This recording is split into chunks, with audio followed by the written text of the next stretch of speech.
আমাদের রাস্তা দেখুন বন্ধুরা, জলে জল, জল তো হয়ে পুরো ভরে গেছে। এই দেখুন, এবার যেদিকে তাকাবেন ওদিকেই জল। আমার ঘরের সামনাটায় জল ছিল না, এবার পুরো জলে জল। এই দেখুন,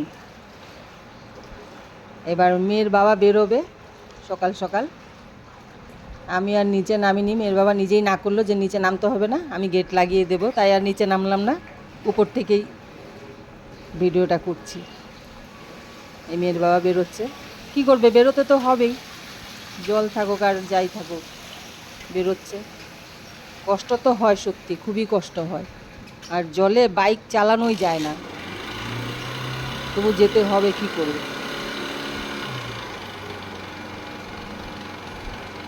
প্যান্ট গুটিয়ে তারপর যেতে হচ্ছে, কারণ হাঁটু পর্যন্ত জল।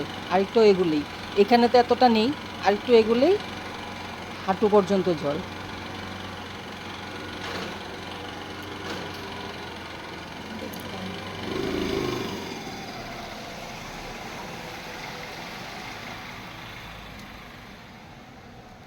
দেখুন বন্ধুরা, আমাদের নিচের ঘরের অবস্থা, পুরো জল ঢুকে গেছে। এখন তো তবু অনেক কম দেখছেন, আরও হয়েছিল, রোদটা উঠেছে বলে একটু জলটা কম হয়েছে। এবার জানি না কি হবে, সারাদিন রোদটা থাকলে হয়তো জলটা শুকোবে। এবার চলুন ওদিকে দেখাই, বারান্দার দিকে তবু অনেক, এই বারান্দায় অনেক, কারণ এই বারান্দাটা একটু নিচু, তাই এই বারান্দায় আরও বেশি জল। আর সাইকেল রাখা জায়গাটা একটু উঁচু, ওখানে জলটা একটু আবার কম। এবার ঘরে দেখুন, এটা আরেকটা ঘরে, এই ঘরটা নিচু বলে এই ঘরে জল আরও বেশি ঢুকেছে। এই বাইরের নিচু বারান্দাটা আর এই ঘরটা এক লেভেলের অবস্থা। দেখুন পুরো শোকেস টোকেস অবস্থা নেই, আপনারা দেখেই বুঝতে পারছেন। দরজা, এই শোকেস, এগুলো, আলমারিটা ঢোকেনি জল এখনও, আর একটু জল হলে আলমারিতেও জল ঢুকবে। এবার এই আলমারির ভিতরে কাপড় টাপড় সব রয়েছে, এটাও শেষ হবে। এবার দেখুন না অবস্থা, দেখুন। নমস্কার বন্ধুরা, সম্পাস ভ্যারাইটি ব্লগে আপনাদের সবাইকে স্বাগত। এই মেয়ের বাবা বেরোলো, আপনারা দেখেছেন, আর জল দেখেছেন, সারা রাস্তা জল, বাড়িতে জল, নিচে পুরো ঘরের ভেতরেও জল। কি অবস্থা হয়েছে, মানে আমাদের দুর্ভোগ ভুগতে হচ্ছে। তাহলে ভিডিও এখন এখান থেকেই শুরু করলাম। মেয়ের বাবাও বেরিয়ে পড়লো, মানে রাস্তার জন্য না ভয় হয়ে গেছে এখন। এখন জলে কিছু দেখা যাচ্ছে না, কোথায় গাড্ডা আছে, কোথায় পেছল আছে, কিছুই বোঝা যাচ্ছে না, মানে এখন রাস্তায় বেরোতেও ভয়। আমি বাজার গিয়েছিলাম, দেখি আমার সামনে দিয়ে সাপ ঘুরছে, এই জলের মধ্যে দৌড়েছি আমি, এই অবস্থা। তাহলে বন্ধুরা, আমি বাজার থেকে চলে এসেছি, এবার চলুন তাহলে রান্নাঘরে আমার সাথে, এবার রান্নাটা সেরে নিই। এবার এখন তো একটু আবার রোদ দেখছি, এবার জানি না আবার কি হয়। চলুন এবার তাহলে যাই রান্নাঘরে, আর বৃষ্টি আসলে তো অবস্থা খারাপ হবে আরও। শোনাই, কীরকম চিকেন রান্না করব বলো? একদম পাতলা, হ্যাঁ, সো দ্যাট কোনো মশলা নিচ থেকে না উঠে যায়। চিন্তা করুন, কি সুন্দর বলেছে, দেখেছেন? মানে হাতা দিয়ে যখন ঝোলটা উঠাবো, তখন যাতে বেশি মশলা হাতায় না ওঠে, এইভাবে রান্না করতে হবে। তাহলে এইভাবেই রান্না করব। আর মশলা কি কি দেব, পেঁয়াজ রসুন আদা তো দেবই, আর কি দেব পুরোটাই আপনাদের সাথে শেয়ার করব। তাহলে চলুন এবার রান্নাঘরে যাই। আবার চিকেন ধুয়ে রেডি করে নিয়েছি, আর এদিকে নিয়েছি আলু আর টমেটো, আর আলুগুলো আর ছোটো ছোটো করে কেটেছি, এই দেখুন একদম ছোটো ছোটো। আর এদিকে তেল বসিয়ে দিয়েছি, তেল গরম হয়ে গেছে, এবার আমি দিয়ে দিচ্ছি শুকনো লঙ্কা, তেজপাতা। এবার দেব সামান্য গোটা জিরে। এবার দেব চিকেন।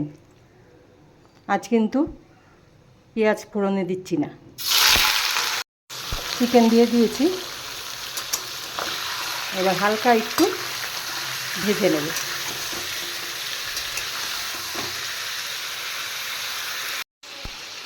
বন্ধুরা, চিকেন ভাজা হয়ে গেছে, এই দেখুন তেলটা উঠেছে। যতক্ষণ পর্যন্ত চিকেন থেকে জলটা বেরিয়ে না শুকিয়ে যায়, ততক্ষণ পর্যন্ত চিকেনগুলো ভেজে নিতে হবে। চিকেনের জলটা শুকিয়ে গেছে আর তেলও বেরিয়ে গেছে, এবার আমি পেস্ট করে রাখা মশলাগুলো দিয়ে দেবো। এবার আমি পেস্ট করে রাখা মশলা দিচ্ছি। দেখুন হাফ বাটিরও কম। মেয়ে বলেছে যেহেতু হাতায় যাতে মশলা না উঠে, ঠিক ওভাবেই রান্না করছি। এবার পরিমাণ মতো নুন আর হলুদ দিয়ে মাংসটা ভালো করে কষিয়ে নেব। এবার পরিমাণ মতো নুন আর হলুদ দিয়ে দিয়েছি, আর ঠিক একদম ছোট চামচে 1 চামচ ফুলও না, একটু লঙ্কার গুঁড়ো দিচ্ছি যাতে কালারটা দেখতে সুন্দর হয়। এবার দিয়ে দেব কেটে রাখা 4-5টা কাঁচা লঙ্কা, চিড়ে রাখা 4-5টা কাঁচা লঙ্কা দিয়ে দিলাম। এবার মাংস ভালো করে কষিয়ে নেব।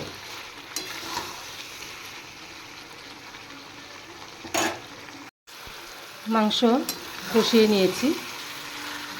এবার দিয়ে দেব আমি কেটে রাখা আলু আর টমেটো। এবার আলু আর টমেটো দিয়ে মাংসটা আর একটু কষাবো।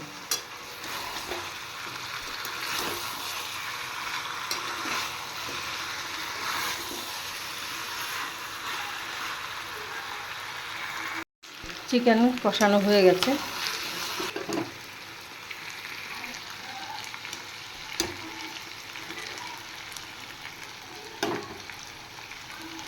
দেখুন বন্ধুরা, মশলা একদমই কম। এই দেখুন পেঁয়াজ বাটা যেটা দিয়েছি ওটাই শুধু, আর কোনো মশলাই দেইনি।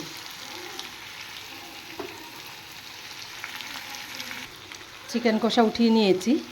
এবার আমি জল দিয়ে দেবো। আর পাতলা ঝোল খাবে বলেছে, এর জন্য জলটা একটু বেশি করেই দেবো। আর ঝোলটা একটু ভালো করে ফুটাতে হবে, তার জন্য একটু জলটা বেশি করেই দেবো।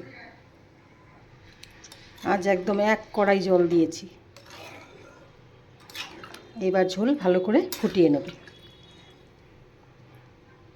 এই দেখুন বন্ধুরা, ঝোল একদম রেডি। আর মেয়ে বলেছে হাতায় উঠালে যাতে মশলা না ওঠে, মশলা একদমই নেই। তাহলে এবার মেয়েকে ডেকে জিজ্ঞাসা করি, মেয়ে কি বলে দেখি। শোনাই, শোনাই, এদিকে আয়, দেখ তোর মনের মতো হয়েছে কি না। হ্যাঁ এই দেখ, তোর মনের মতো হয়েছে কি না দেখ। এই হাতা নে, হাতা দিয়ে দেখ ঝোল উঠিয়ে মশলা উঠছে কি না। ঝোল উঠছে, ঝোল ওঠা, হ্যাঁ মশলা উঠেছে হাতায়, মশলা উঠে নেই তো। দেখ একদম তোর মনের মতো করে করেছি। ঠিক আছে তো, ঠিক আছে, পছন্দ হয়েছে, ঠিক আছে। তাহলে বন্ধুরা, চিকেনের একদম পাতলা ঝোল রেডি। এই দেখুন একদম পাতলা। এবার আমি নামিয়ে দেব। একটু ঘুমিয়েছিলাম, অবস্থা দেখি ঘরের ভেতরে জল ঢুকে গেছে। জলের ছাট এত জোর এসছে, ঘরের ভেতরে ঢুকে গেছে, জানলা দিয়ে জল ঢুকেছে। এই অবস্থা, একটু শুয়েছিলাম। এবার আমাদের ঘরে, নিচের ঘরে জল ঢুকে গেছে পুরো। দিনে তো রোদ উঠেছিল, ভেবেছিলাম হয়তো জলটা শুকিয়ে যাবে। এবার জল তো শুকোনোই না, একটু কমেছিল। এখন দেখি আরও বৃষ্টি আসছে। এবার ঘরের ভেতরে পুরো জল হবে। হালকা একটু জল হয়েছিল, এবার পুরো ভরে যাবে। বন্ধুরা এই দেখুন বৃষ্টি, কি জোর বৃষ্টি নেমেছে। আমি একটু শুয়েছিলাম ঘরে, বাবা আমাদের ঘরে নিচের জলটা পরশুদিন ঢুকেছে। এবার পরশু রাতে তো সন্ধ্যের থেকে মানে বৃষ্টি শুরু হয়েছে। এবার সন্ধ্যের থেকে যে শুরু হয়েছে, সারা রাত বৃষ্টি হয়েছে। এবার জল ঢুকেছে। আর আগের দিন ভিডিওতে আপনাদের দেখিয়েছিলাম যে আমাদের বাড়ির সামনেটা জল নেই, রাস্তার ওদিকে আর এই সাইডটায়, মানে ডায়ে বায়ে, আমার বাড়ি থেকে বেরিয়ে ডায়ে বায়ে দুদিকেই জল, কিন্তু আমার বাড়ির সামনে জল নেই। ভিডিও করার পরের দিনেই দেখি, না ভিডিও করেছি তারপরেই দেখি সন্ধ্যের থেকে এত বৃষ্টি, সারা রাত বৃষ্টি হয়েছে। তখনই বাড়ির ভিতরে জল ঢুকেছে।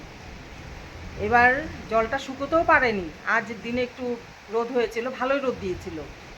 ভাবছি জলটা হয়তো শুকিয়ে যাবে, আর বৃষ্টি হবে না। একদম আকাশ পরিষ্কার ছিল, ভাবছি হয়তো আর বৃষ্টি দেবে না। ও ভাত খেয়ে শোয়ার আগেই দেখি আবার মেঘ করে আসছে, বিদ্যুৎ চমকাচ্ছে। তখনই ভেবেছি হয়তো আবার বৃষ্টি হবে। আর ঠাকুরকে ডেকে যাচ্ছি, ঠাকুর বৃষ্টি না হোক, কারণ একই নিচে জল ঢুকে গেছে। এবার আজকে যে বৃষ্টিটা হচ্ছে, এখন 2 ঘরে তো জল ছিলই, 2 ঘরে একটু একটু জল ঢুকেছিল, এবার আরও ভরে যাবে জল। কী যে করবো কি জানি না। যাই দেখি মাকে ডাকি গিয়ে, মা কি করে। আর কিছু করার নেই, জল তো আর আটকানো যাবে না, জল কি করে আটকাবো? বসে বসে চিন্তাই করতে পারবো, আর কিচ্ছু না। ঠিক আছে বন্ধুরা, পরে আবার দেখা হচ্ছে আপনাদের সাথে।